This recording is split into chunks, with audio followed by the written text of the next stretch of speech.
خوش اومدین به این ویدیو با محمد انجمن. تو این ویدیو قرار بزرگترین سپر جنگی رو بسازیم. با چی؟ با جیش ماهواره. نه دیش ببخشید. قبل از این که بریم بسازیمش خوشحال میشم که این ویدیو رو لایک کنید. حتما عضو کانالمون هم بشو. بریم سراغ ساختنش.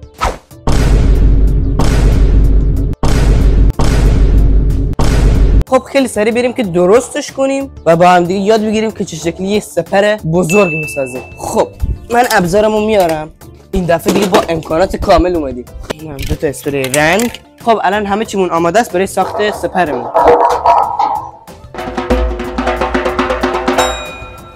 خب اولین کاری که باید بکنیم این میله های اضافیشو در بیاریم که خیلی تو دست پاست و اصلا هم به دردمون نمیخوره داخل ساختن سپر و با یه انبر دستی درشون میارم. یه تکنیک دیگه هم هست.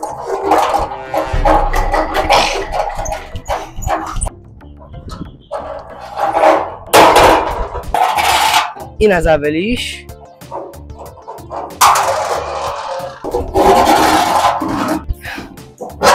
این هم از آخریش.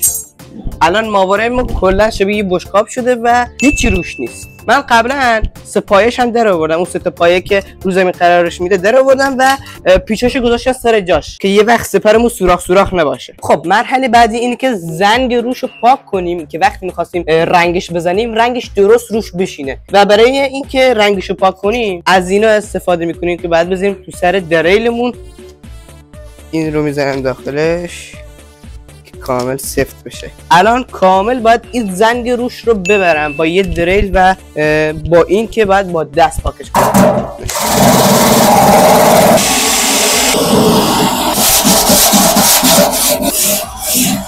ببینید ما باید برسیم به این بدنه. خب و خیلی سخته که برسیم به اینجا ولی ما جوری زنگشو میبریم که رنگش خراب نشه.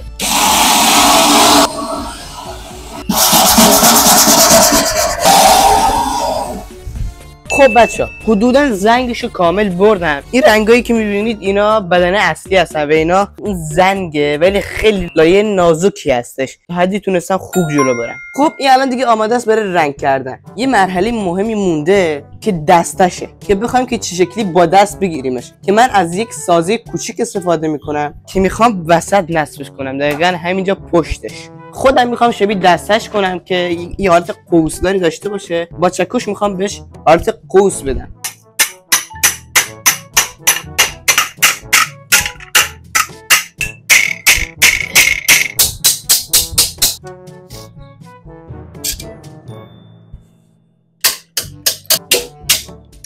خب تونستم دستمون رو بسازم و دستمون این حالتی شد که قشنگ من میتونم اینجا با پیچ وصلش کنم. از این پیچای استیل استفاده میکنم.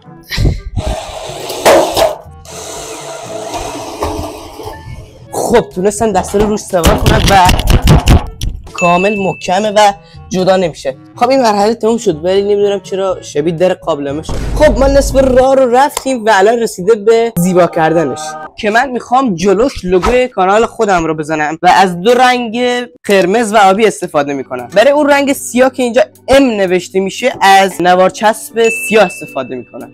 خب الان میخوام رنگش کنیم و یکی از سخت‌ترین کارام رنگ کردنشه که اگر یک لحظه اشتباه کنم دیگه اشتباه آخرمه و شکلش خراب میشه. خب بریم سراغ رنگ کردن.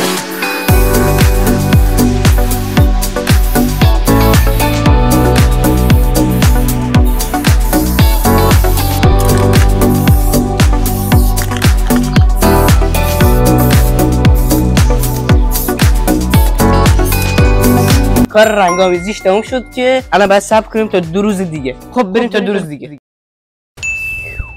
خب 2 روز گذشت و الان دیگه کامل رنگ به خودش گرفته و دستش میکنم رنگا جدا نمیشه. خب الان دیگه تقریبا تمومه ولی همونطور که بهتون گفته بودم اینجا باید شکل ام در بیاد که کامل شبیه لوگو کانالمون بشه. برای این کار بهتون گفته بودم که از نوار چسب استفاده میکنم.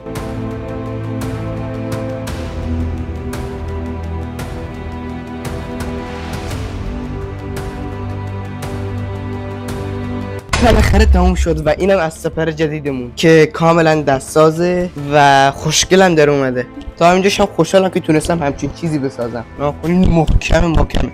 در مورد مقاومتش هم بگم که از سلاح‌های سرد به خوبی میتونه از شما محافظت کنه. سلاح‌هایی مثل تیرکمون که تیرش اصلا ازش رد نمیشه، یا شمشیر اگه بهتون بزنن خش میخوره، یکم تو رفتگی داره ولی هیچ وقت از جا در نمیاد و جنسش خیلی جنس محکمیه. کلا یه چیز خوب تونستیم بسازیم. امیدوارم شما هم با سلیقه‌های خودتون بتونین یه همچین سپری بسازید. تا ویدیو بعدی، خدافظ.